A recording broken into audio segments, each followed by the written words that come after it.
یعنی کوئی بھی کسی کا کوئی ذریعہ، کوئی سروت، کوئی واسطہ نہ ہو، اور کچھ پوشیدگی، کچھ چھپایا بھی آپ نے اس کے اندر میں نہیں ہے، اسی کو ایما اشارہ کہتے ہیں۔ یعنی آپ نے ایک ایسا اشارہ کیا جس کے اندر میں کچھ بھی چھپی ہوئی بات نہیں ہے، ایک دم کھلی کتاب کی طرح ہے، اسی کو ایما اشارہ آپ کہہ سکتے ہیں۔ جیسے کہ یہاں دیکھیے گا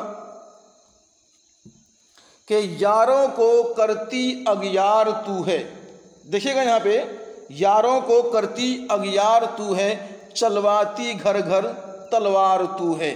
اس شعر میں آپ دیکھیے گا، اگر میں تشریح کروں تو اس شعر کے اندر میں کہ گھر گھر تلوار چلانا یہ اشارہ کیا گیا ہے۔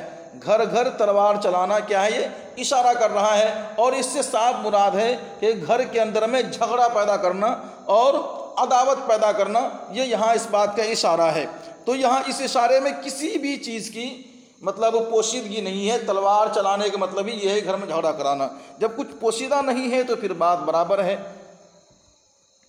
تضاد کو پڑھیے گا، آپ لوگ پڑھے لکھے ہوں گے، تضاد کے بارے میں پڑھتے ہیں ساتھیوں۔ کسی شعر کے اندر ایسے دو الفاظ کا لانا، دو الفاظ بولوں میں، دو لفظ لانا جو معنی کے لحاظ سے ایک دوسرے کے ضد اور مقابل کو ہو، یعنی آپ ایک شعر آپ نے لکھا ہے، اس میں آپ نے دو لفظ استعمال کیا ہے، اور دونوں لفظ کیا ہے؟ ایک دوسرے کا ضد ہے، ایک لڑکا ہے تو ایک لڑکی ہے، ایک بوڑھا ہے تو ایک بوڑھی ہے، مطلب اپوزٹ ورڈ ہے، ٹھیک ہے۔ جیسے کہ ساتھی یہاں ہے، پڑھیے اس کو، جیسے کہ جو آ کے نہ جائے وہ بڑھاپا دیکھا، جو جا کے نہ آئے وہ جوانی دیکھی۔ یہاں بڑھاپا اور بڑھاپے کی ضد کیا ساتھیوں؟ جوانی ہے، تو دونوں کی تضاد آیا نا، جوانی کی تضاد بڑھاپا، بڑھاپے کی تضاد جوانی، اسی کو ساتھی کیا کہتے ہیں؟ صنعت تضاد کہتے ہیں۔ اب دیکھیے گا، اگر تشریح کرنے کو کہا جائے، تشریح مختصر کیجیے گا کہ اس شعر میں جوانی اور بڑھاپا ایسے لفظوں کا استعمال کیا گیا ہے جو معنی کے لحاظ سے دونوں ایک دوسرے کیا ہیں؟ اپوزٹ ہیں، یعنی کہ ازداد ہیں، ضد ہیں۔ ایہام پڑھتے ساتھیوں، ایہام اگر آپ کو یاد ہے تو ٹھیک ہے، نہیں یاد ہے یہ PDF منگا لیجیے گا، دیکھ لیجیے گا، رٹ لیجیے گا، اچھا رہے گا۔ ایہام کے معنی وہم میں ڈالنا، کیا ہے؟ ایہام کے معنی کیا ہے؟ وہم میں ڈالنا اور چھپانا ہے۔ لیکن اصطلاح شاعری میں ایہام اس کلام کو کہتے ہیں جس میں ایسے الفاظ استعمال کیے گئے ہوں جن کے دو معنی ہوں۔ کیا سمجھا؟ آپ جو شعر پڑھ رہے ہیں اس میں دو الفاظ کا ایسے استعمال کیا گیا ہے جو الفاظ بھی الگ ہیں اور اس کے معنی بھی الگ الگ ہیں، یعنی ایک ہی الفاظ کے دو معنی ہو اور دونوں معنی الگ الگ ہیں۔ جیسے کہ ایک معنی قریب کا ہوگا، ایک معنی بعید کا، تو قاری یعنی کہ پڑھنے والے آپ بھی ہو سکتے ہیں، ہم بھی ہو سکتے ہیں، سامعین سننے والے، تو پڑھنے والے کے ذہن میں، سننے والے کے ذہن میں فوراً قریب کی طرف اس کا دھیان آ جائے، اور لیکن جو جس نے لکھا ہے ان کا مراد بعید، دور ہو، ان کا مراد کیا ہو؟ دور ہو۔ آپ سیدھی سی لفظوں میں یوں سمجھیے، آپ ایک جملہ استعمال کر رہے ہیں شعری انداز کے اندر میں، اس میں آپ نے اشارہ کیا ہے، اور اس اشارے سے جو لفظ آپ نے استعمال کیا ہے اس لفظ کے دو معنی نکلتے ہیں، ایک معنی قریب کا اور ایک معنی بعید کا۔ جب کوئی پڑھنے والا انہیں پڑھتا ہے تو ان کو لگتا ہے کہ یہ معنی قریب کا ہے، لیکن جنہوں نے لکھا ہے اصل میں وہ معنی بعید کا ہے، یعنی دور کا ہے۔ اسی کو ساتھ کیا بولتے ہیں؟ ایہام بولتے ہیں، ٹھیک ہے۔ چلیے اب مراعات النظیر اگر ہم دیکھیں گے ساتھیوں، مراعات النظیر آپ نے پڑھا ہوگا، آپ کو معلوم ہوگا، کلام یا شعر میں چند ایسے الفاظ کا ذکر کرنا جن میں باہم مناسبت ہو، تضاد یا تقابل کی نسبت نہ ہو، اسے کیا کہتے ہیں ساتھیوں؟ پھر سے پڑھیے گا، کلام یا شعر میں چند ایسے الفاظ کا ذکر کرنا جس میں باہم مناسبت ہو، تضاد نہ ہو۔ یوں صاحب سمجھ لیجئے، آپ نے ایک شعر پڑھا یا آپ نے ایک شعر لکھا، اس میں جو آپ نے شعر لکھا ہے اس میں تضاد والے کوئی الفاظ نہ ہو، تقابل والے کوئی الفاظ نہ ہو، لیکن پھر بھی ایک دوسرے سے مناسبت رکھتا ہو، ایک دوسرے سے لفظ میں جوڑ ہو، اسی کو مراعات النظیر کہتے ہیں ساتھیوں، ٹھیک ہے۔ اور ان کی جو ایک شعر لکھتے ہیں نا مراعات النظیر کی، جیسے کہ اڑالی طوطیوں نے، قمریوں نے، اندلیپوں نے، چمن والوں نے مل کر لوٹ لی طرز فغاں میری۔ اس شعر میں طوطی، قمر، اندلیب، بلبل، یہ سبھی ساتھی کیا ہیں؟ مراعات النظیر کے مثال ہیں۔ چلیے چلیے میں آپ کو وہ شعر میں دکھا دیتا ہوں. اب جیسے کہ یہاں مثال کے طور پہ ہے آسمان کے ساتھ چاند ستارے. آپ نے جو آپ ایک شعر لکھ رہے ہیں اس شعر میں آپ نے آسمان کا ذکر کیا ہے، لیکن جب آسمان کا آپ نے ذکر کیا ہے ساتھ ساتھ میں چاند کا، ستارے کا، بادل کا، سورج کا بھی آپ نے ذکر کیا ہے. یہ جتنے بھی الفاظ ہیں ایک دوسرے کے مترادف تو نہیں ہیں. مترادف کہتے ہیں تضاد.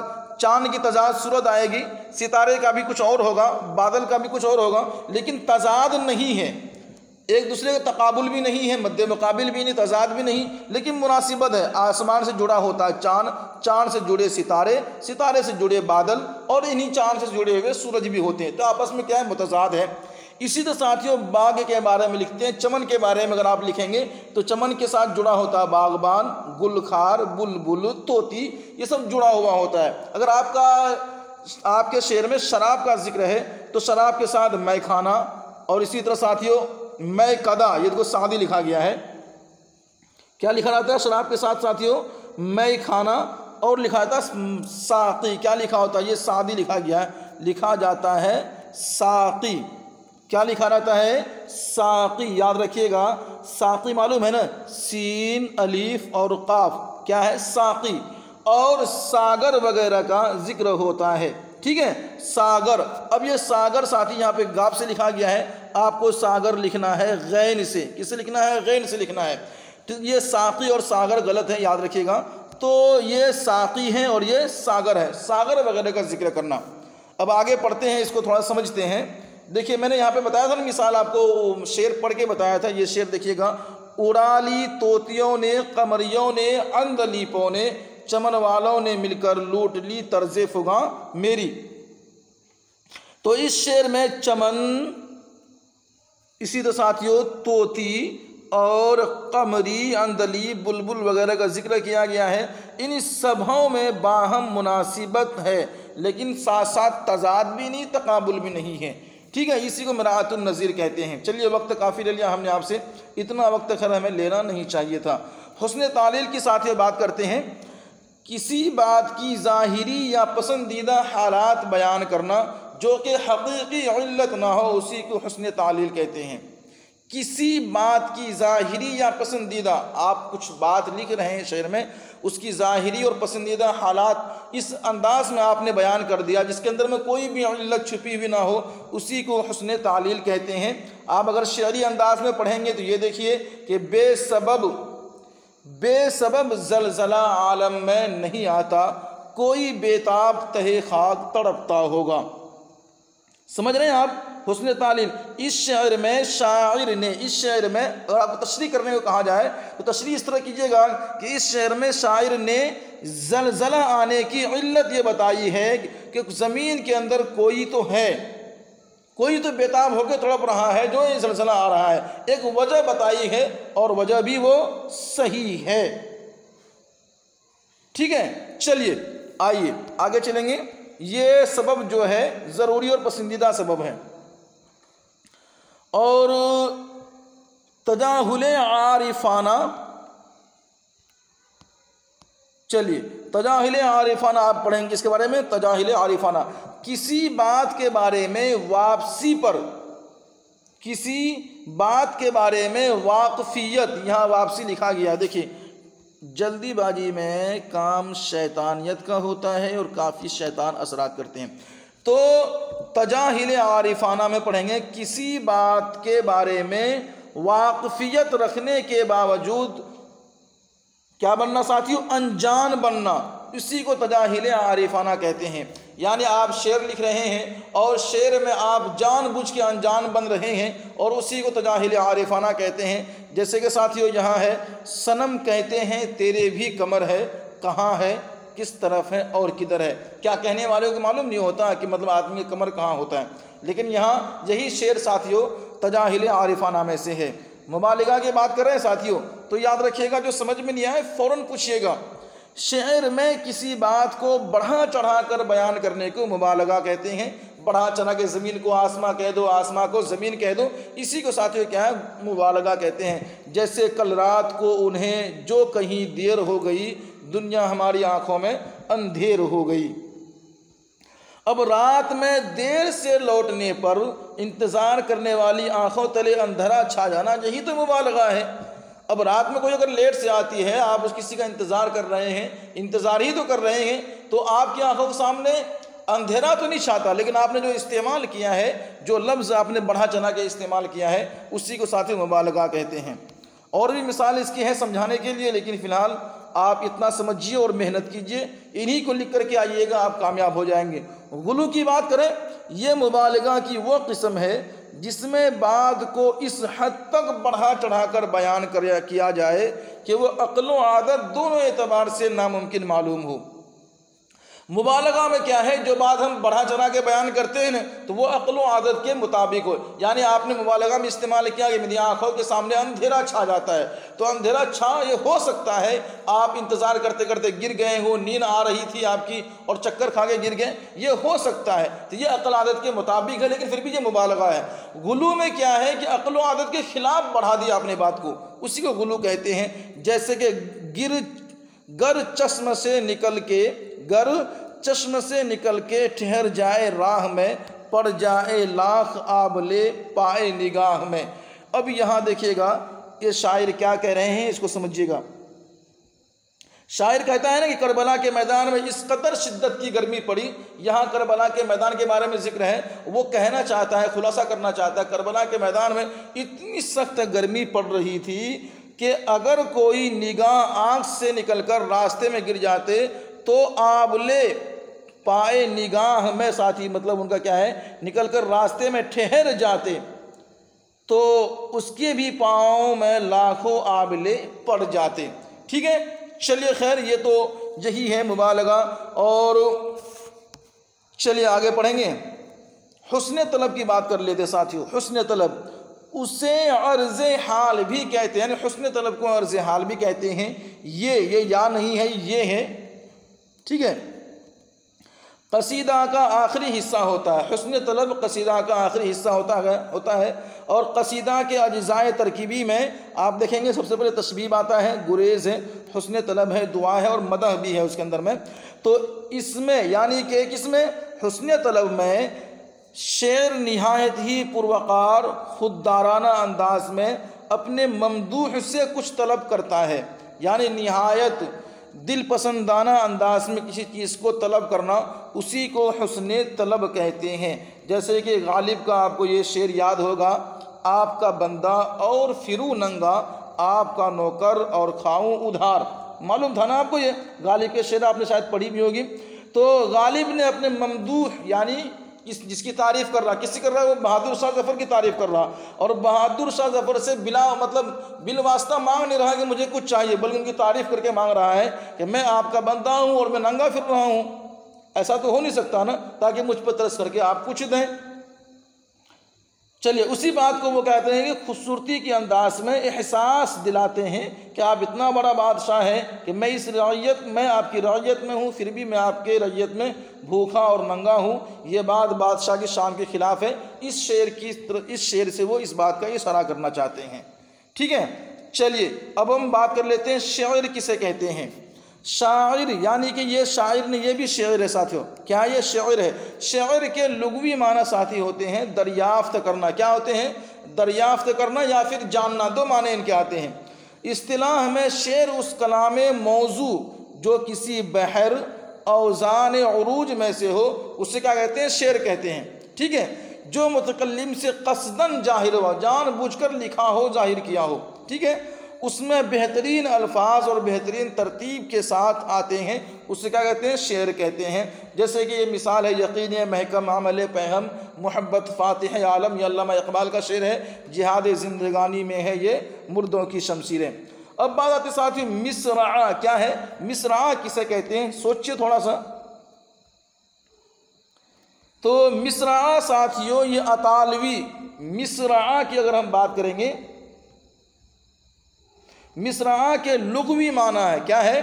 مصرعہ کیا لغوی معنی آپ کو بتانا، طالبین لغوی کیا ہے؟ مصرع کا لغوی معنی ہے دروازہ کا ایک پٹ. آپ پٹ یاد رکھیے نہیں، مصرع کا لغوی معنی ہے دروازہ کا ایک پٹ. جس طرح دو پٹ کے ملنے سے ایک دروازہ مکمل ہوتا ہے، اسی طرح دو مصرعوں کے ملنے سے ایک شاعر کا ایک شعر مکمل ہو جاتا ہے. یہاں بھی ہے ایک شعر مکمل ہو جاتا ہے. جیسے کہ ساتھیو، خودی کو کر بلند اتنا، ہر تقدیر سے پہلے خدا بندے سے پوچھے بتا تیری رضا کیا ہے. وزن کی بات کریں تو وزن آپ کو یاد رکھنا ہے. وزن کی تعریف، وزن کے لغوی معنی آتے ہیں تولنا، لیکن شاعری کی اصطلاح میں دو کلموں کو، دو کلمے کے سکون اور حرکات میں برابر ہونے کو وزن کہتے ہیں. ٹھیک ہے، چلیے اب بات کرتے ہیں قافیہ. آپ کو معلوم ہے قافیہ کسے کہتے ہیں، پھر بھی آپ جلدی سے رٹیے اس کو. قافیہ کی لغوی معنی ہے پیچھے آنا، لیکن اصطلاح شاعری میں قافیہ اس مجموعہ حروف کو کہتے ہیں جو غزلوں اور قصیدوں وغیرہ کے مطلع یعنی پہلے دو شعر کے دونوں مصروں میں اور بقیہ اشعار کے دوسرے مصروں میں بار بار آتا، اسی کو قافیہ کہتے ہیں. جیسے آپ یہاں دیکھ سکتے ہیں، کس ناز کس انداز سے تم ہائے چلو. آپ نے سنا تھا نا اس کو، آپ کو یاد بھی ہوگا شاید یہ شعر. اور روز ایک غزل ہم سے کہلوائے چلو، رکھنا ہے کہیں پاؤں تو رکھو ہو، کہیں پاؤں چلنا ذرا آئے تو اترائے چلو ہو. یہ کیا ہے؟ قافیہ ہے. تو یہ دیکھیے، یہ تیسری لائن ہے، یہاں پہ قافیہ نہیں ہے، چوتھی میں ہے اور پہلے دو میں قافیہ ہے. چلیے روی کی بات کرتے ساتھیوں. تو روی کے لغوی معنی ہیں رسی. کیا ہے؟ روی کے لغوی معنی ہوتے ہیں رسی، یعنی وہ رسی جس پر سامان بندھا جائے. ٹھیک ہے، لیکن شعری اصطلاح میں قافیہ کے اصلی اور آخری حرف روی کہلاتا ہے. اب ردیف کی بات کیجئے، اس کو بھی یاد رکھیے گا کیونکہ آپ کو یہاں تعریف لکھنی پڑے گی. ردیف تو صدیف لکھا گیا. دیکھیے ردیف کے لغوی معنی ہے ساتھیوں کسی کے پیچھے سوار ہونا، لیکن اصطلاح شاعری، سالاری لکھا گیا، اصطلاح شاعری میں ردیف اس آخری لفظ کو کہتے ہیں جو تبدیل نہیں ہوتا، اشعار میں بار بار آتا ہے. اب بات کریں ساتھیوں افاعل کو. آپ لوگ سمجھ رہے ہیں نا؟ کمنٹ چاہیے مجھے، کسی مل نہیں رہا نا، کیا بات کریں آپ سے. افاعل کچھ فرضی الفاظ جس کے ذریعے الفاظ یا اشعار کا وزن ظاہر کیا جاتا ہے، اسے افاعل کہتے ہیں. ٹھیک ہے، چلیے یعنی افاعل وہ پیمانے ہیں جن پر الفاظ اور اشعار کا وزن معلوم ہوتا ہے. جیسے کہ حکایت اور عبادت دونوں ہم وزن ہیں. حکایت اور عبادت دونوں کیا ہیں؟ ہم وزن ہیں. بحر کی بات کریں اور اس کو سمجھنے کی کوشش کریں. بحر تو کئی ارکان کے مجموعے کو بحر کہتے ہیں. کی لکھا، کی نہیں، کئی ہے. کئی ارکان کے مجموعے کو کیا کہتے ہیں؟ بحر کہتے ہیں. بہتر لکھا گیا، بحر کہتے ہیں. یا دوسرے لفظوں میں جس میزان میں شاعر کو تولتے ہیں اس کا نام بحر ہے. ہر بحر میں کم از کم 2 یا 2 سے زیادہ 8 ارکان ہوتے ہیں. ارکان کا پورا یا ادھورا ہونے کے اعتبار سے بحروں کے مندرجہ ذیل اقسام ہیں، وہ بھی آپ کے سامنے آ رہا ہے. سالم آپ کو معلوم ہے نا، جس رکن اور بحر میں کوئی تغیر نہ ہو اسے سالم کہتے ہیں. جیسے کہ بنا کر فقیروں کا ہم بھیس غالب، تماشا اے اہل کرم دیکھتے ہیں. ٹھیک ہے، تو یہ سب کیا ہے؟ فعولن اگر آپ کو یاد ہوگا نا اس کے بحر کا، تو پھر آپ آرام سے ان کا ترتیب کر سکتے ہیں. یعنی کہ اس شعر کے دونوں مصرعوں کو 4 ارکان ہے اور ہر رکن فعولن کے وزن پر ہے، یعنی 8 بار فعولن اپنی سالمیت اور سالم حالت پر ہے، سالمیت پر ہے. ٹھیک ہے، چلیے زحاف کی بات کریں تو زحاف کے لغوی معنی ہے گرنا یا بچھڑ جانا. اصطلاح شاعری میں سالم یعنی اصل ارکان کسے کہتے ہیں ساتھیو؟ سالم یعنی اصل ارکان میں فیر و بدل، کمی زیادتی کو زحاف کہتے ہیں. جس رکن اور بحر میں زحاف ہوتا ہے اسے مزاحف کہتے ہیں. رکن پڑھیے، کسی مصرعے کا ٹکڑا جو مقرر افاعیل میں سے کسی ایک پر پورا اترے اسے رکن کہتے ہیں ساتھیوں. کیا وہ رکن کہلاتا ہے؟ رکن کہتے ہیں. جیسے کہ یہاں دیکھیے گا بہار آئی ہے اے ساقی پلا دے مجھ کو میں ساقی. اب یہاں تھوڑا سا آپ کو اس کا رکن بتانا ہے تو یاد رکھیے گا. اگر اس کی تشریح پوچھا جائے تو آپ کر لیجئے گا، بڑا ہی آسان ہے. اب اس شعر کے خاص جگہوں پر توڑ کر پڑھنے سے اس کے 4 ٹکڑے ہوتے ہیں اور چاروں ٹکڑے مفاعیلن کے وزن پر ہے اور یہی چاروں ٹکڑے اس شعر کے رکن ہوئے. تقطیع کی بات کیجئے گا. اگر آپ کو تقطیع کا سوال آ جائے یاد رکھیے گا، کیونکہ ایک صاحب نے مجھ سے پوچھا ہے تقطیع کے بارے میں.